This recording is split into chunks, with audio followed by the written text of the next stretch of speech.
So thank you everybody so much. It's Wednesdays with Wendy and Lisa. It's a thing. We have a great show for you tonight. Great show. We have a great meeting lined up for you guys tonight. I only want to do one announcement. I just want to remind everybody of the deadline for the dollar enrollment is March 31st, 11:59 Eastern Standard Time is the deadline. So keep calling, keep messaging, keep reaching out to folks. If you had people that were on the fence, this is a great time to get them. We just don't know when we're ever going to see something like this again. So let's just make sure that we're trying to reach out to as many people as we can. That's the only announcement I'm going to do because I'm super excited to hand over the controls to Tom. Tom is in my upline. He's Krista's husband. He was the bearded one. And he is no longer. Anyways, Tom's got a great training lined up for us tonight. And I want to make sure we have enough time. And I want to make sure we have time for questions. So I'm going to turn the controls over to Tom.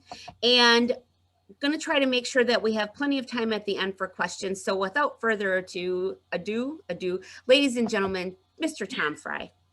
Thank you very much, Wendy. I kind of feel like I'm in a Lawrence Welk show now or something with that introduction. So, and I'm kind of scared for Sergio because it looks like Lisa is drinking and active at this time in the night. So I feel really bad for him, but hopefully he doesn't have to do anything early tomorrow morning. But I'll start us with prayer if that's okay. Heavenly Father, I thank you for this day, and I thank you for this time to just talk and have fun with some friends from Plexus and some friends that we consider very near and dear to our hearts. So I just pray, Lord, that you'll bless our time, bless our conversation together, and that you'll bless our business and help us to do things that will bring benefits to those that are around us and bring acknowledgement to your kingdom, your power, and your wisdom and your knowledge, and most importantly, your saving grace through your son, Jesus. In his name we pray. Amen. So I am excited to be here, and I appreciate you guys taking time to listen to me tonight because I'm just the goofy looking guy now, according to my kids from Michigan. So I'm gonna start out with a little bit of a side thing here. And whether you know this or not, you are not in a health and wellness business. So I don't know how many of you think you are, but you're not. That's a part of what you have, but you're really in a people business.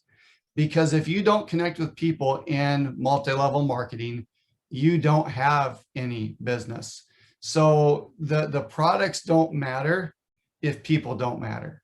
So if you can't start and care about people, and for those of you who have known me for a while, compassion and that kind of thing are not my big suit. So it's sometimes hard for me to show that I care when I really do, but I don't show it because it doesn't radiate from me. And sometimes the beard helped hide that. So that was even more difficult too.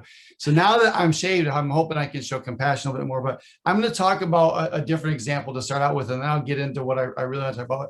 This is my first year coaching basketball with kindergartners in 15 years. So I had 15 kindergartners. I kind of knew two of them. One I had a little bit of interaction with last year as a pre-kindergartner. Another one I knew him a little bit through his older sister who played basketball with us. But I had this team of seven kids, and some of them had never picked up a basketball before. Some of them had the ability to dribble down the floor, dribble behind their back, and shoot a basket. So it was a really, really odd situation that I had no skill at all. One kid couldn't even hit the wall with the ball. That's how hard he had a time moving the ball. It was pretty crazy. And then, so I had to get to know those players. And the way I got to know them is we watch and see what they do, right? We watch and see how they interact with the ball, with the other teammates, how well they listen, how well they move, how well they just understand anything related to the game of basketball. And then what we do is we tailor what each and every one of them specifically need to develop and grow in the game of basketball. So the ones that could dribble and pass and shoot, you had to give them a little bit more challenging thing to keep them going in practice. And the kid who couldn't even throw the ball and hit the wall, we had to just understand what a basketball was. And I found out once I understood that he was a soccer player, and when I kept saying dribble the ball and he would kick it, that made sense then. But I'm like, no, dribble with your hands. So I had to use different words with him to get him to do things. And so in the end, the reason I use that is because I had to connect differently with each of those players to get success out of them as we went through the season. And in the end, all the players except one scored. And the only reason that she didn't score is because she was too good by the end of the season at shooting the ball, that she was going over the basket and not into the basket. So the whole idea being that when we look at this book by John Maxwell, that everyone communicates but few connect, the whole idea is that we have to connect with people, because it doesn't matter what we say, it doesn't matter what we do. We could have the best thing in the world, which we do in Plexus, and if we can't connect with people, it doesn't matter what we do with it. It's not going to happen. So what I'll do is I'll kind of switch. And let's be honest, I don't like to read. I'm just going to get that out here. I don't like to read. It's not a fun thing to do. There should be a movie on this, and I'd probably watch it 47 times. But because there's not, I had to read it. And I sat down and started to read it. And I actually couldn't put this book down. I enjoyed it that much. And one of the things I want you to understand too is John talks about ways to connect with people, with groups, and with audiences in this. And if you go, I'm never going to connect with a group, I'm never going to connect with the audience because that's not where I'm at right now, that's okay. Still read the third of this book that talks about connecting one-on-one with people, because when we do that, it gives you the ability then to grow, to connect with groups and to connect with audiences. So I'm looking at my notes just to make sure I kind of stay on task. Otherwise, we'll be here until the time runs out. But one of the things that it really focuses on in the book is that those who connect take their relationships, their work, and their lives to another level. So you can think about it right now. You know people that they just walk into a room and they naturally connect with people.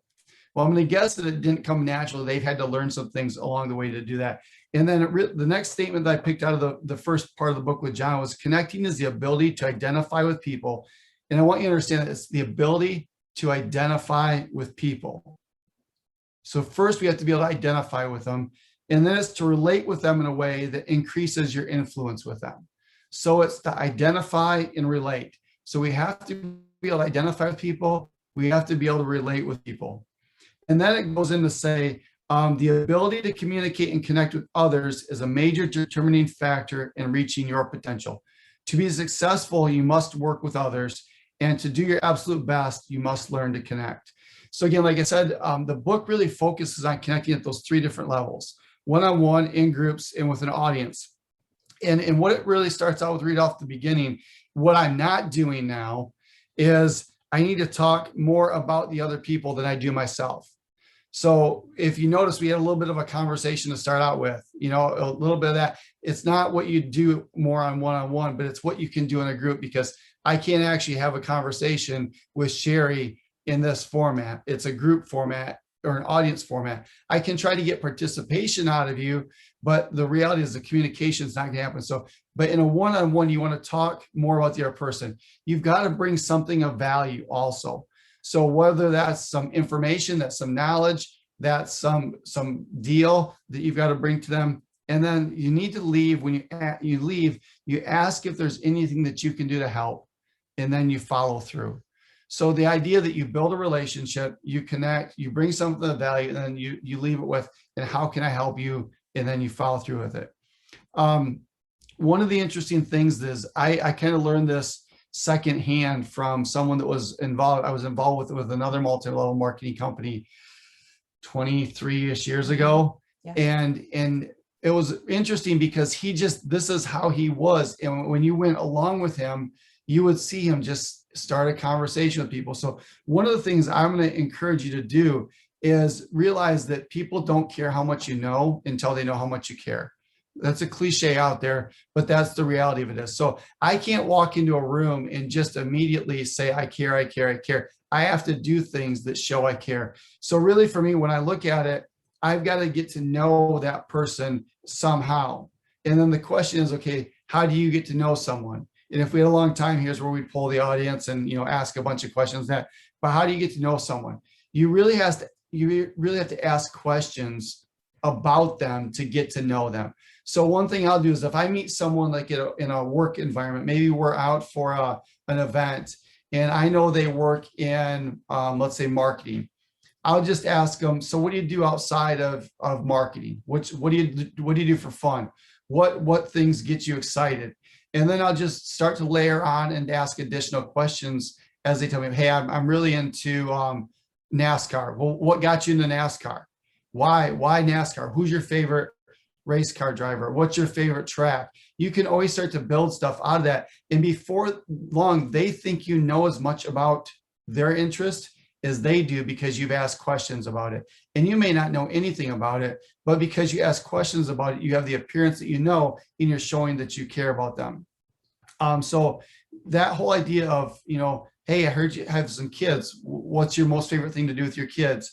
Hey, you said you were going on vacation. Where's the best place you ever gone on vacation? My wife and I are looking at some place to go and would like a really good recommendation. So ask them for recommendations, because again, they start to tell you what they like. And based on that, you can become a connection point to those things. So for instance, if somebody says, I really like this, but I don't know that much about it, you could go back and find an article or a post or something about that and send it to them as a way to give back to them also. Hey, I remembered what you said, and here's something I found when I was looking online tonight.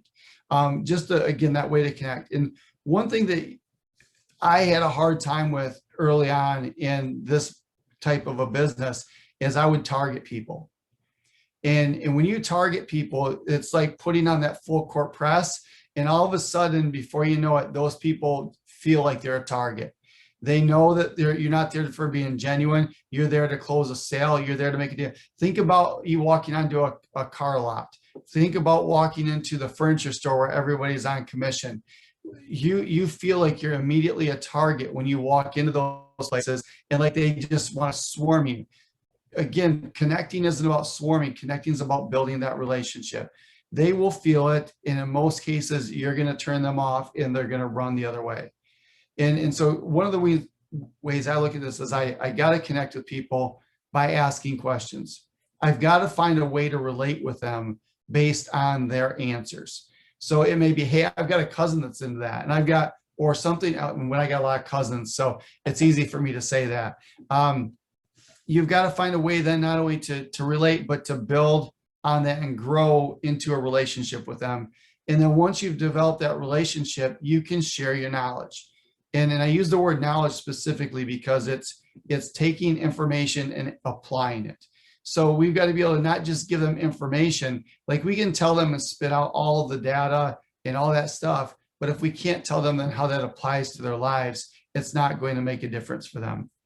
And I'll also say this, that I think in a lot of cases in our business, not only getting to know, not only relating, but we've got to be able to put on their skin. We've got to be able to be a chameleon.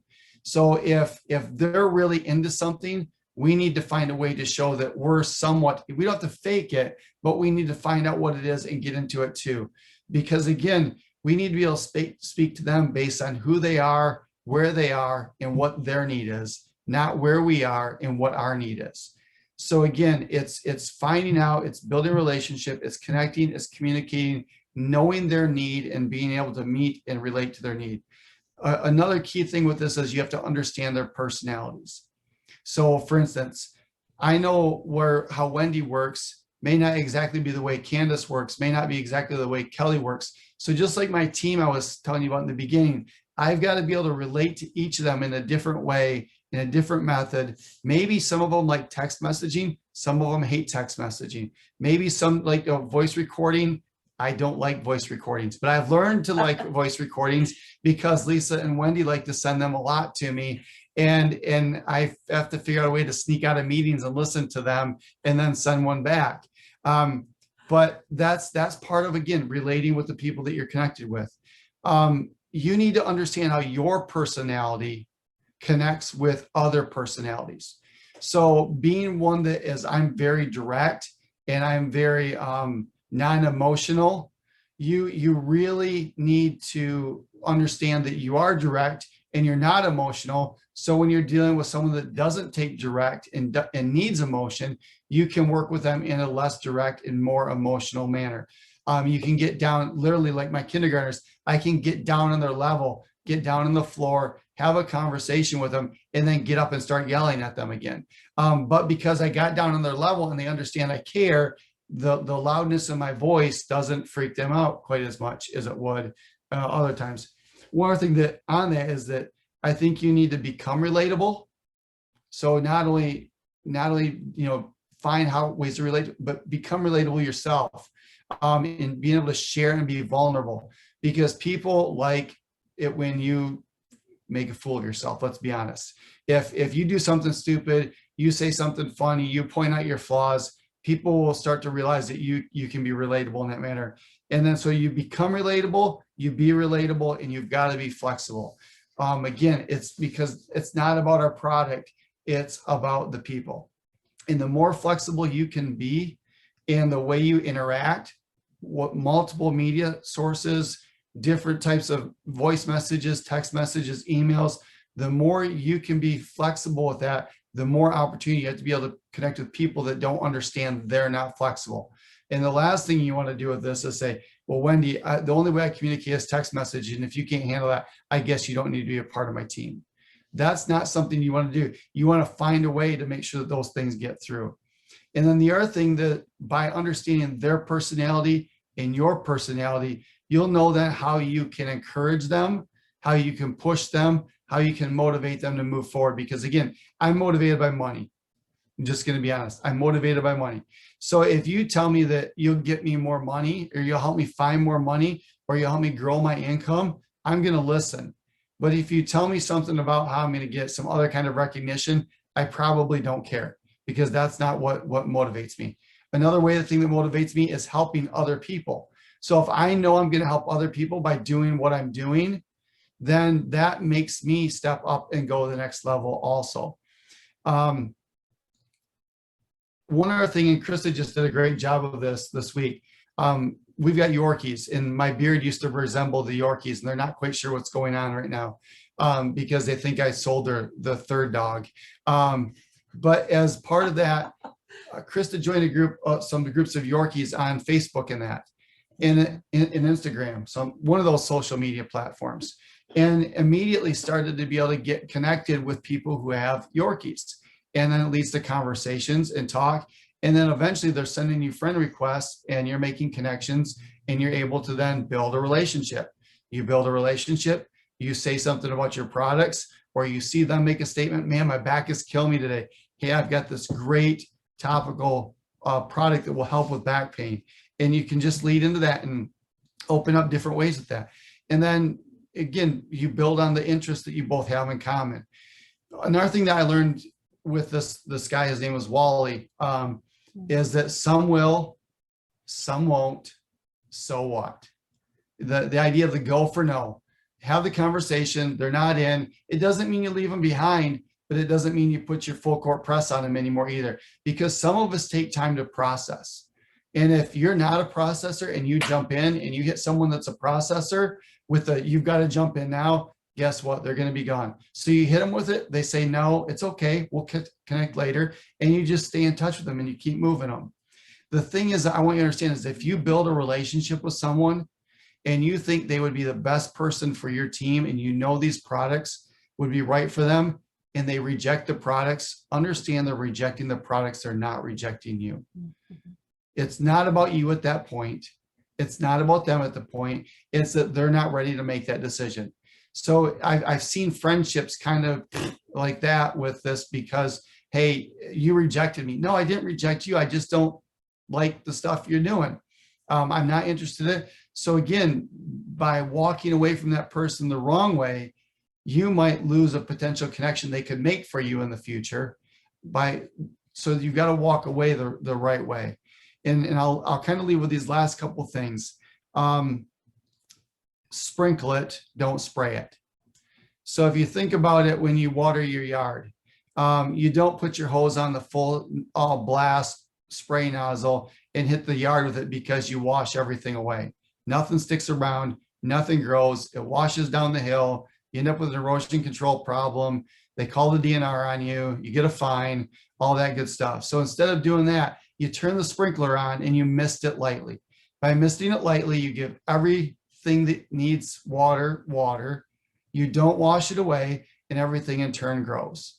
And that's what we want to do. We want to grow with the business. We want to grow ourselves. We want to grow others.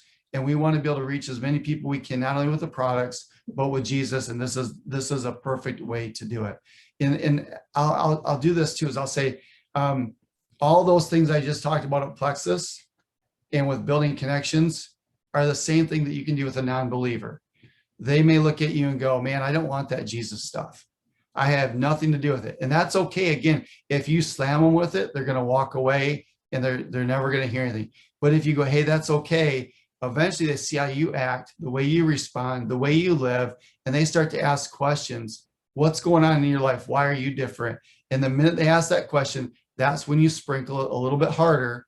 Maybe you got to turn the nozzle up, the pressure up a little bit more, but you don't have to, again, hit them square in the face with the fire hose.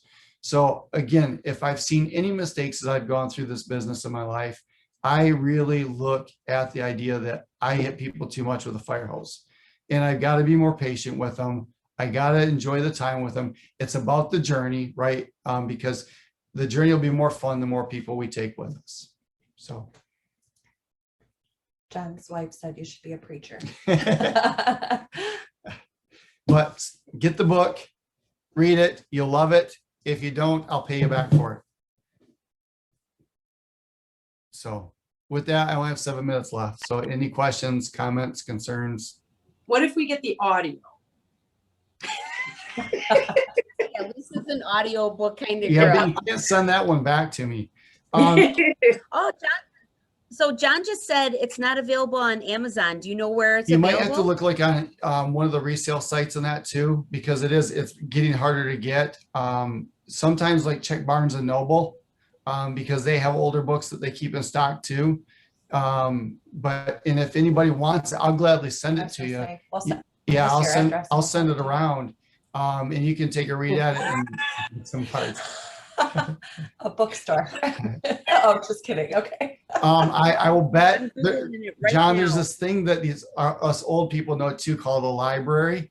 And it's this place where they have this big deposit of books that you can borrow. You just got to get a membership card. It'd be there too. But yeah, I'll gladly send it to you. I've probably lent this book to 15 or 16 people in the last few years. So if you have Audible, you can download it on Audible. I just Googled it quick, so you can get it on Audible. Barnes and Nobles does carry it. You can also download it from Apple Books. If you don't do audio, you can get it from Kindle, so you can do those electronic. And as far as I can tell, the only bookseller that carries it right now is Barnes and Noble, but it does look like you can go ahead and purchase it off of their website. So the other thing too is if you went to John Maxwell's website, I would guess if you message them, they would tell you where you could pick it up also. Okay, so also thriftbooks.com, christianbooks.com, Target has it. Oh, I think that's where I actually got it. Target's I'm on my older than you. blacklist, sorry.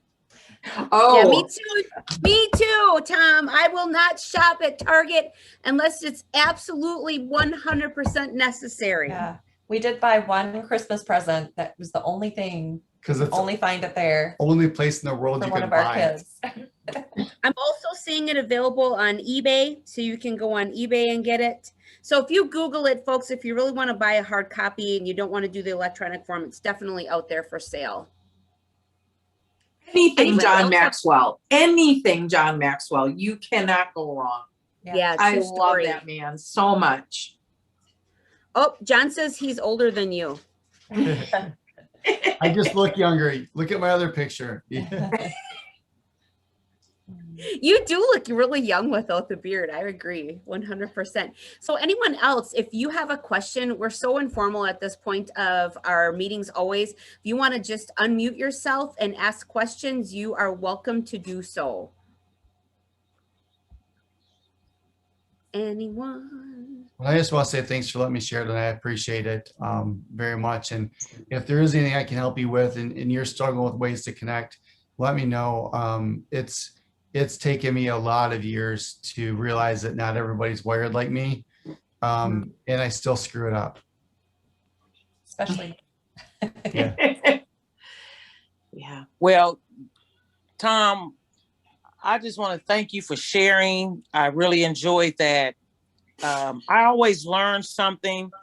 That's why I always, I look forward to the Wendy and Lisa show because I always learn something.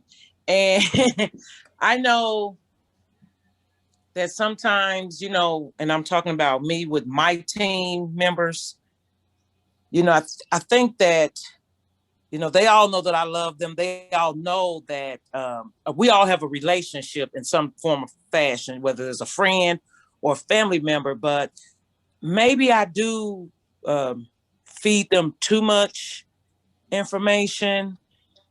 I mean, I don't know, correct me if I'm wrong, but I try to, feed them, a lot of information about plexus, and I send scriptures every morning, and I just try to keep the engagement going, with us.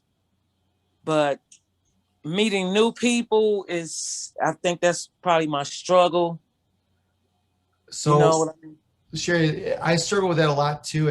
And back in the day when we started in network marketing, the internet was just, Al Gore just invented it. So there wasn't, social media and things like that. And we would literally go on prospecting trips. We would go to a store and buy something just to stand in line to start a conversation with somebody. We would go and sit down at the mall, in the middle of the mall where the moms were at, watching their kids play, and start a conversation. So it's a matter of stepping out of that comfort zone because you don't grow in your comfort zone. That's true. Yeah, that's true. And then, Sherry, I think the information may not be bad. I would just make sure that you don't have people that are anti-information people. So again, the 4 color personalities would be huge to look at that and try to pick your team out where they're at in those different levels. Yeah, I know that good point. Wendy just said we have like 2 minutes left, right? So I do want to announce, Krista gave us a really great idea for April and we're going to run with it. We're going to dive into the color personalities. So I'm looking forward to that. It's so good to know your audience and connect on every level, plexus or for Jesus or for whatever reason. Connections are so important, and understanding how people tick is really important as well. So we're excited to do that. What else? We're probably going to be putting it out there to folks to share what their color personality is. If you've not taken the test, if you don't know, message Lisa, myself, Chris, or Tom. We can hook you up with it. I think it's a really cool thing to do, but we're going to be reaching out and asking folks to share what theirs is, because we're going to try to pack on folks from our team next month to share so people can see the difference. Lisa's a red, I'm a blue yellow. So you can see, I think already just knowing us, you can kind of see the difference between the two of us. And so we really do want to show, I saw that, Lisa. So we really do want to show what that looks like as a team. And so please, please, please reach out if you've already done that and let us know what your color personality is. Next week, I think Wendy and I were talking about doing a power hour since it's the very last day of the month for our Wednesday with Wendy and Lisa. So we'll just hop on here and we'll work and send